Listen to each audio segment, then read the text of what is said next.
7 things you should never say to anyone. Look at me. I want you to really listen to what I'm about to say. How many times have you said something without thinking, something that seemed harmless at the moment, only to feel that uncomfortable not later, realizing you might have hurt someone? I get it. We've all been there. But have you ever stopped to think about the impact your words can have on someone's life?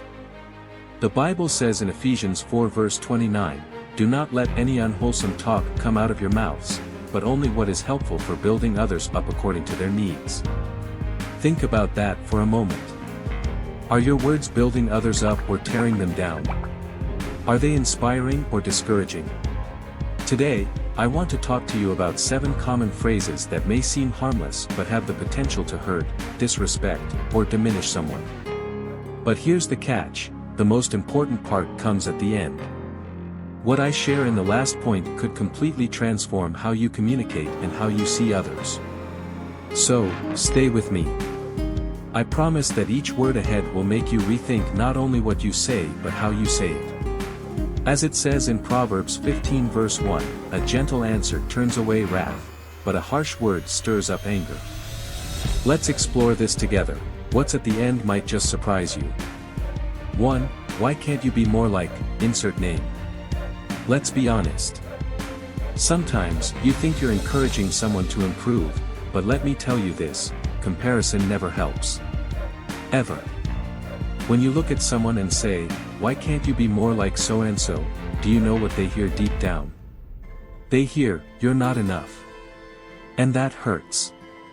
It makes them feel like who they are, as they are, isn't worth anything. Think about it, no one was born to be a copy of someone else. That person you're comparing them to has their own journey, their own story, their own strengths. And the person standing in front of you? They have theirs too, amazing qualities that you might not even notice because you're too busy focusing on what they're not. Here's something to remember, God didn't create us to be the same. Psalm 139 verse 14 says, "I praise you because I am fearfully and wonderfully made." That truth applies to everyone, including the person you're tempted to compare. Instead of pointing out what's missing, why not celebrate what's already there? Say something like, "I see your effort. I see who you are, and it's beautiful."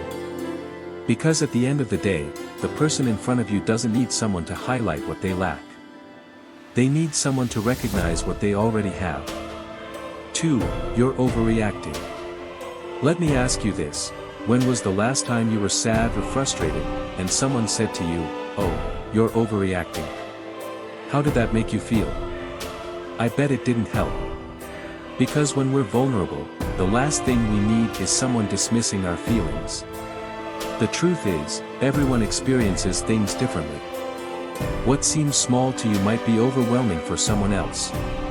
Maybe what's a minor inconvenience for you is the last straw for someone who's been fighting unseen battles for weeks. And you know what hurts even more? When, instead of offering comfort, you offer judgment. Jesus gave us such a simple, yet powerful principle, "So in everything, do to others what you would have them do to you," Matthew 7 verse 12. Think about it, if you were in their shoes, what would you want to hear? Maybe something like, "I don't know exactly how you feel, but I'm here to listen." Because in the end, what that person needs isn't your opinion on whether their feelings are valid. They need to know they're not alone. And that, my friend, can make all the difference. 3. If I were you, I'd do it differently. Do you know what this phrase really says, even if you don't mean it that way? It says, "I know better than you about your own life." And that, besides being arrogant, is unfair. You're not in their shoes. You don't know the full story, the fears, hopes, and struggles they carry. Every choice someone makes has a reason, a story behind it. It might not be the choice you'd make, but who's to say your way is the right way? Everyone is on their own journey, learning at their own pace, stumbling, falling, and getting back up. What people need isn't someone pointing fingers and saying what they'd do in their place. They need support and understanding. When you say, "If I were you," what you're really saying is, "I don't respect how you're handling this. So next time, take a deep breath. Instead of trying to step into their shoes to fix things, why not just listen? Ask how they're doing and offer your help without judgment. That's worth far more than any unsolicited advice. 4. You'll never be able to do that. This phrase, it's one of the most damaging things you can say. Because when you say this, you're stealing someone's faith in themselves. You're placing a limitation on them they might not have even seen before. You're essentially saying, I don't believe in you. Now, imagine if someone had said that to you when you were starting something challenging. When you weren't sure if you could do it, but you were trying, giving it your all. How would that have felt? Probably discouraging, maybe even defeating before you'd even begun. The truth is, nobody needs to hear that they're not capable. Everyone already wrestles with their own doubts and insecurities. What people need is the opposite, someone to say, I know it's hard, but I believe you can do it. I'm here to support you. Sometimes, that's all it takes to make a difference. It's not about solving their problems for them, it's about being the person who believes they can solve them. So next time you're tempted to tell someone they can't do something, flip the script. Be the encouragement, not the obstacle. 5. I told you so. Oh, how I dislike hearing this phrase.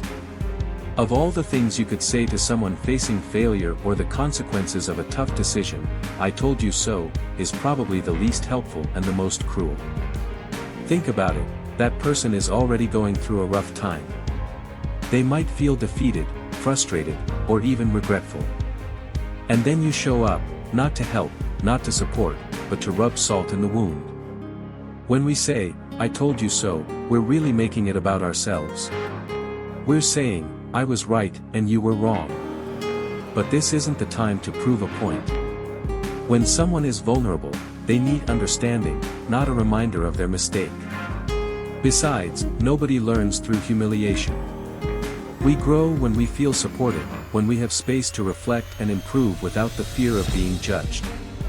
Instead of saying, I told you so, try something like, that didn't go as planned, but I'm here to help you figure out the next step. This kind of response builds bridges, not walls. Remember, mistakes are part of everyone's journey. We all make them, including you. The difference lies in how we choose to respond when others falter. Be the person who helps others rise, not the one who kicks them when they're down. 6. This isn't for you. This phrase is a dream killer. Imagine someone sharing their hopes with you, eyes shining with excitement. Maybe it's something big, like a career change, or something small, like learning a new skill. And then, right in the middle of their excitement, you say, this isn't for you. What happens to that spark? It vanishes. Because when you say that, you're denying them the chance to try, to explore, to discover for themselves what they're capable of. You're limiting their possibilities based on your own perspective of what's possible. Why do we say this? Sometimes it's because we want to protect them from failure.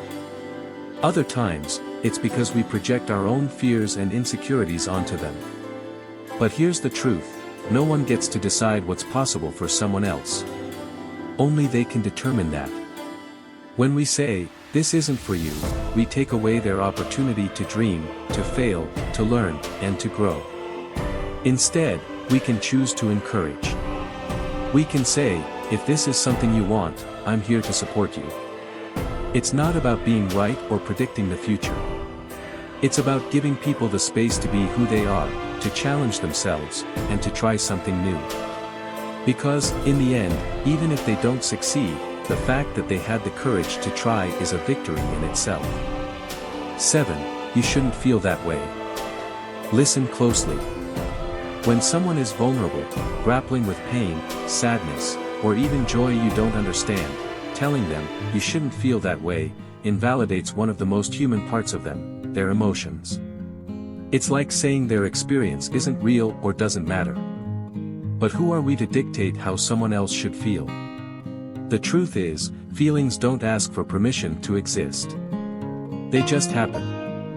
And more often than not, what someone needs isn't for you to judge or dismiss their emotions but to embrace them. To say, I might not fully understand how you feel, but I'm here. I see you. I accept you. Jesus modeled this perfectly. Remember when he wept with Mary and Martha over the death of Lazarus, even though he knew he would raise him? In John 11 verse 35, we find the shortest and perhaps one of the most profound verses in the Bible. Jesus wept. He didn't tell them not to grieve. He didn't diminish their pain. He simply shared in it, showing compassion and presence. You can do the same. You don't need to have all the answers or fix everything. Sometimes, the most powerful thing you can do is simply be there, listen, offer comfort, and let someone feel what they need to feel. In that safe space, healing happens, and people find the strength to move forward. So the next time someone shares a vulnerable moment with you, remember, it's not about correcting or controlling their feelings. It's about loving them. And real love starts with accepting someone as they are, emotions and all. That's what transforms lives, including your own. A final thought. If you've made it this far, it means you have an open heart, willing to grow and learn, and that in itself is extraordinary. Never forget, you are unique, and your journey is precious. Just as you have your own challenges and victories, so does everyone else. Respecting that is one of the greatest acts of kindness we can offer. Now, before you go, I have a small but important request. If these words resonated with you, why not help spread this message? Like this post, share your thoughts, whether it's praise or constructive feedback, your voice matters here. The comment section is your space to express yourself, and I genuinely want to hear from you. And don't forget to subscribe. Who knows? The next message here might be exactly what you or someone close to you needs to hear. Together, we can touch lives. Your involvement is key to making that happen. I hope your days are filled with peace and joy. And whenever life feels heavy, come back here. Pick any message, and let these words inspire and strengthen you. You'll see the difference, it's a promise. Stay blessed. May God fill your life with peace and happiness. Until next time, remember, you are valued, and the world needs you.